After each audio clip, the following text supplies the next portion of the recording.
So this is a really important question. I've been thinking about this question for many, many years, and I really want to know what is the name of that high-level wizard that you use in your puzzle videos?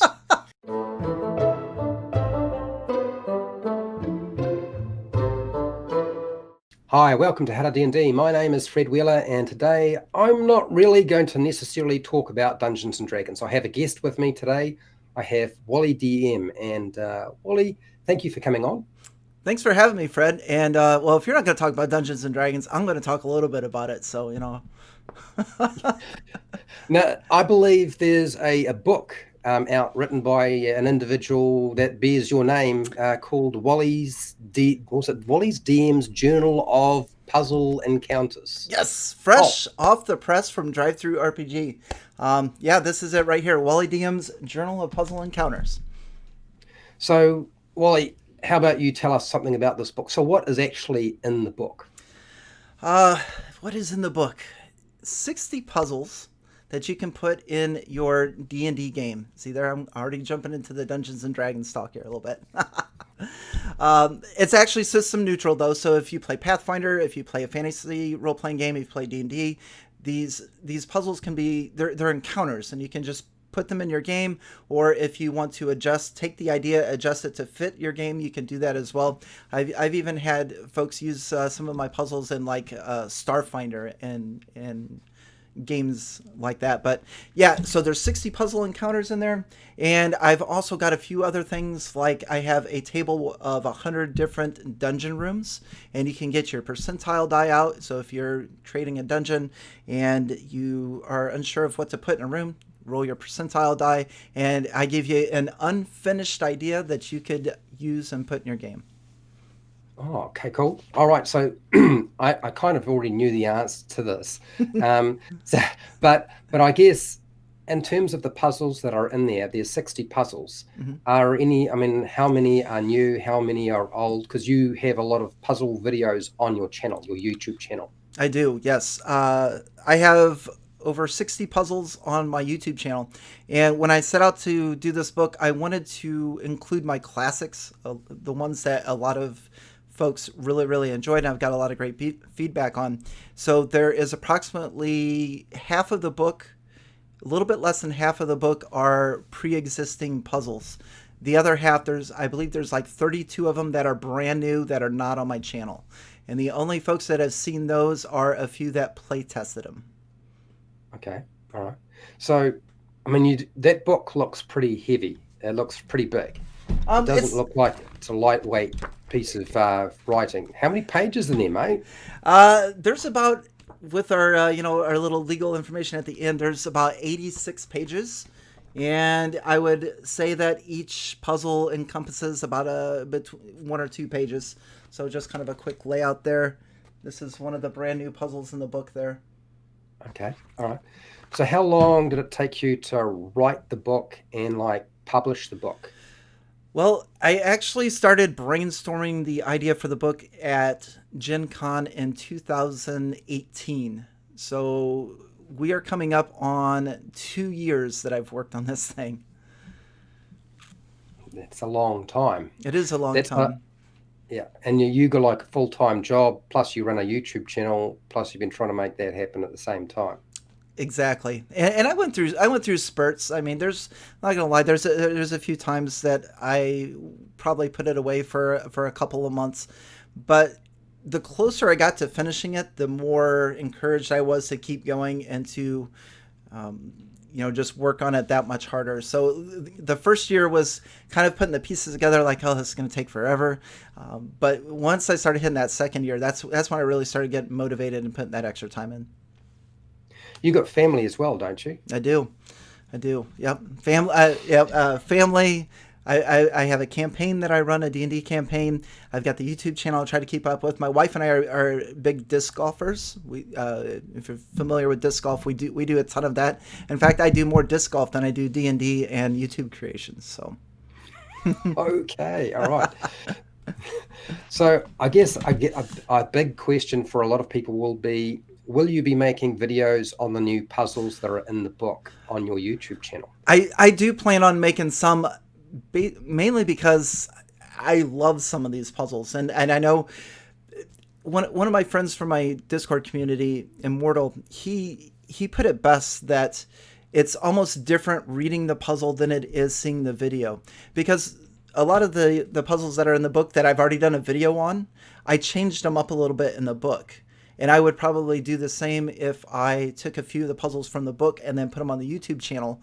And I think it's just, I think it helps maybe give a few more ideas, because now that it's published, there's like, oh man, I should have added this to that puzzle, or I should have added this. So, yeah, that's kind of the long answer. Sorry about that. Short answer is, No. yeah, I do plan on eventually. I think I'm going to present a few from the channel. In fact, probably as soon as next month, I'll probably put one out there from it. Because I know I was thinking about this question. This is a trap question, by the way, Oh, Wally, no. if you hadn't figured it out. When I was thinking about it, and I was thinking, you buy the book, 30 of them, there's videos on already, Mhm. and it's all written down, so it's easy for you to sort of navigate because it is written down. You don't have to sort of watch the video and make your own notes and all the rest. I kind of feel like you shouldn't, simply because they're getting 32 or 30-ish puzzles Mhm. in a book that they've never seen before. So I feel like that's like would be detract, but not Mhm. my decision to make. Right. I'm just going to put my little 2 cents in there and say, I feel like that's, I mean, certainly I imagine that making new puzzles takes a lot of time, and having to come up with new stuff rather than using the stuff that's already in the book could Right. be a bit of a hassle. Yeah, and honestly, I have struggled with that idea, because I wanted the book to come out. I wanted there to be a lot of brand new material and stuff, and I did accomplish that. But and again, just like you said, it is hard to come up with a lot of the puzzles and things like that. And I don't know. I like I said, I'll probably do a few, but there will probably be. I would say the majority of it's going to stay in the book. Right. So did you actually have any help putting this book together, this puzzle book together?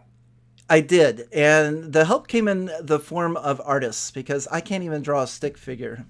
And what I decided, uh, if any, in my trap videos, I'm like I try to draw on graph paper and everything, and it's horrendous, my drawing. But anyway, besides the point, the art in the book, instead of just trying to find one artist to do everything, I reached out to a lot of the folks that I know. I have a Discord community, and I reached out to them, and we have some artists in there. And I wanted to, I was looking for people that wanted to see their artwork published, more than worrying about trying to make some extra bucks and stuff. I mean, I did pay them for the art and things of that nature, but I wanted people to be as excited about having their art published as I was about having my book published. So the help came from the artwork, and I had a couple people that helped me, because I had to learn a brand new program called Adobe InDesign.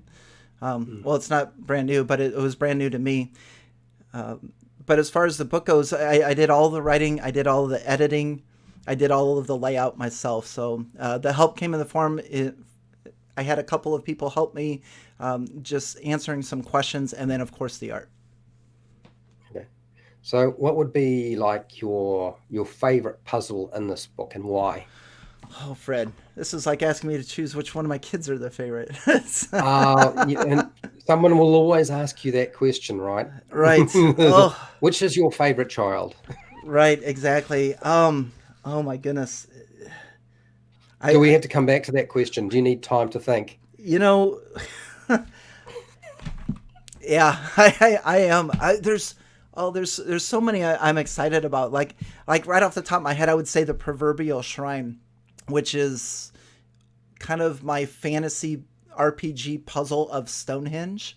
And it's one of my favorites, because I've ran like one of my one shots I've ran like 3 or 4 times with it. It's just one of my favorite puzzles to run. But then I think about it, like I have the Prismatic Owl 3, which is it's a combat puzzle that the players, they have to roll a d6 because it affects their emotions, and they'll get over flooded with happiness, or over flooded with jealousy, or something like that. And as they're trying to solve the puzzle, and this thing is just messing with their yeah, I can't decide. There's so many fun ones.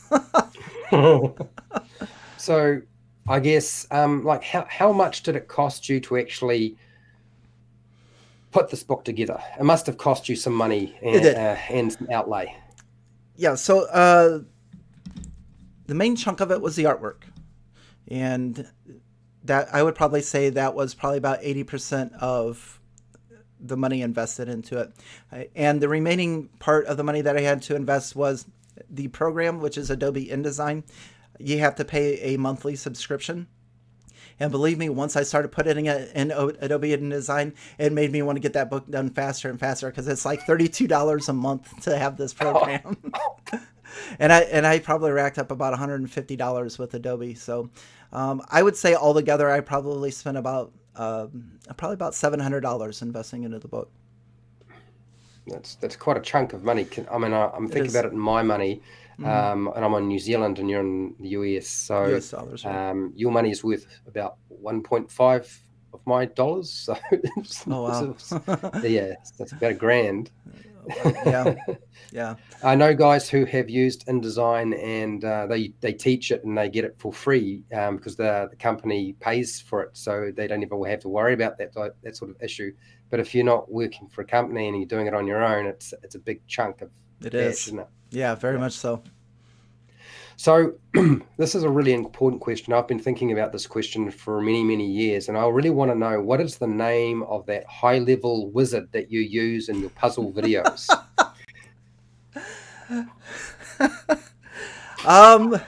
That is a very good question.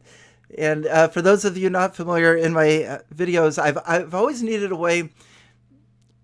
I've run puzzles since the 80s and 90s, and all of my players would try to either like use a knock spell or smash the door down.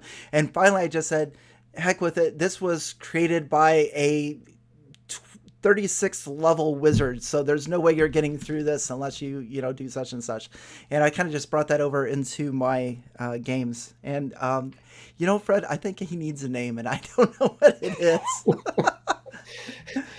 Because I love playing monks and wizards, and so for me, if I was playing a wizard and you presented me with these puzzles, since I suck at them, I would definitely be trying to use spells to get past them, because I'm like, I'm stuck here. I don't know what to do. I'm just not brainy enough to figure that one out.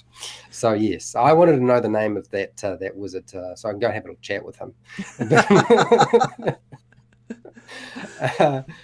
Oh dear. So where do you get your puzzle ideas? Because there's a lot of puzzle videos there, and there's a lot of puzzles out there. Yeah. How the heck do you come up with them? That is hard to explain, but they kind of just, I hate to use the excuse of they just come to me, but they do. Now, I do have some sources of inspiration, and my biggest source of puzzle inspiration right now, I've been watching this YouTube channel for about 2 years. It's called CJU Games. And CJU, he plays a lot of indie horror games.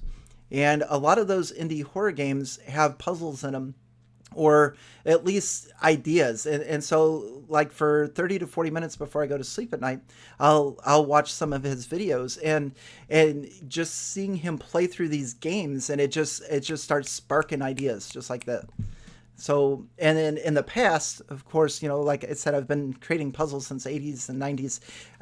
A lot of my inspiration came from video games. So Legend of Zelda, Resident Evil, Silent Hill, a lot of those video games there. Okay, well, that makes a lot of sense. Now I know some of the secret behind your puzzle creation, but that won't help me because I'm still suck at them. How many hours does it take you to actually put from, concept right down to the finished product? How many hours would it take you to actually create a puzzle video for your channel? If you mean by hours, if you mean months, then that's probably okay. Well, let's go months then.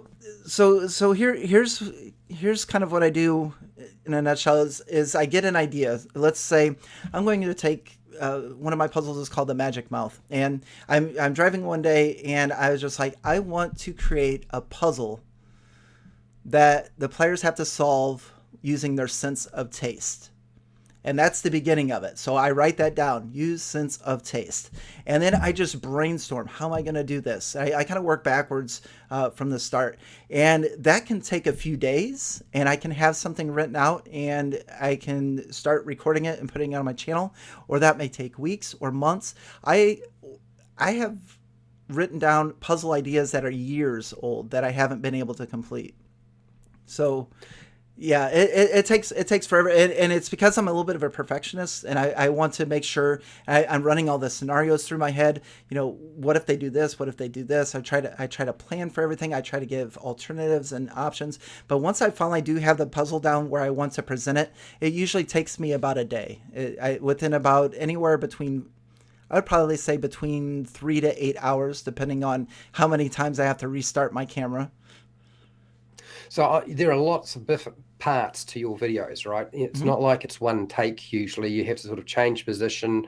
Yes. There's a lot of demonstration. There's a lot of miniatures to set up quite often. You've got props. And because because a lot of it is not simple stuff, it's actually pretty involved usually. I always found that when I was doing videos like that, where you have to demonstrate with dice and miniatures, and you start getting out pens and writing things down on whiteboards and so forth, it all gets pretty complicated to actually make it coherent. So that must take quite a bit of setup and time to sort out as well. It does.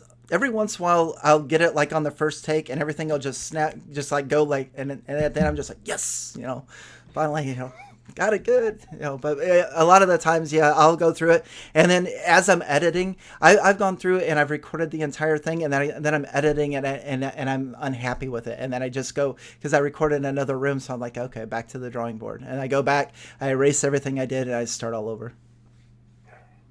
Yeah, that's a bummer. I've done that before on video topics, and it's a big it's a hit to the nuts. Yeah, it is. I agree with that. So what has been the response to your book so far? Because how long has it been out? It has now been out for 5 days. And how well is it doing? It is doing amazing. I am honestly truly blessed and very humbled at everyone that has turned out to support the book. I've done a fair amount of promoting, but through the YouTube channel, Facebook groups, Reddit, Twitter, you name it, I've gone there to help promote it, and it is sold, closing in on 350 copies so far. So now where is it currently? Where can you get the book? You can get that on DriveThruRPG. And if you want to search for Journal of Puzzle Encounters, or better yet, just search for Wally DM, then you'll find it that way. So first off, I'm going to make sure that there is a link to the actual product down in the description. I appreciate for this that. video. Awesome. So it'll be down there. I had another question, like, what's an Electrum bestseller? So DriveThruRPG and the DMs Guild, they have a medal ranking system. So if you sell 50 copies, you get the copper medal. If you sell 100 copies, you get silver. Electrum is at 250, and gold is at 500, and then I believe platinum's at 1,000. And then they've got those like adamantine and a couple other medals that are like at 2,500 and like 5,000. So right now I'm sitting at Electrum, which is 250, and hopefully achieve the next goal, which would be gold at 500. Right. So the target is to hopefully get right to the top of that. Yeah, we want to shoot right to the sale, top. right at the top. That would be great. Yeah, absolutely. And again, this is just something I'm super excited about it. I just want to share it with the world. I mean, especially, for those that haven't seen my YouTube channel, maybe they get the book and then they come to the YouTube channel, or, they're a fan of the YouTube channel and get the book. And it's just, it's a lifetime achievement. It's pretty excited, and I just want to share it with everyone. So what's your YouTube channel? My YouTube channel is Wally DM. And I have a lot of puzzle videos, over 60 puzzle videos as of the current date. And I also have some trap videos too. I started picking a few of those up. So I'm going to put the link for your channel down in the description as well. I appreciate that. Hey, really been cool. We've been trying to get together and talk about anything for so long. We finally get to talk about your first book. I appreciate First it. book, or would there ever be a second book? Who knows? Absolutely. Hey, thank you so much. This has been fantastic. Thank you, Fred. It is an honor to be on your channel and a pleasure to meet you. It's been a long time coming. It has been a long time coming. So make sure to go and check out Wally DM's Journal of Puzzle Encounters. Go and check out his YouTube channel, which I suspect if you're watching my channel, you probably already know about Wally, because I tend to talk about Wally quite a lot, amongst other channels anyway. So make sure to go and subscribe to his channel if you haven't done so. And hey, till next time, do I even have a dice? Do I have a dice around? I've got I to have a find die, a Fred. dice. Oh, you got a dice. Okay, I have a dice. Hey, until next time, keep rolling those 20s.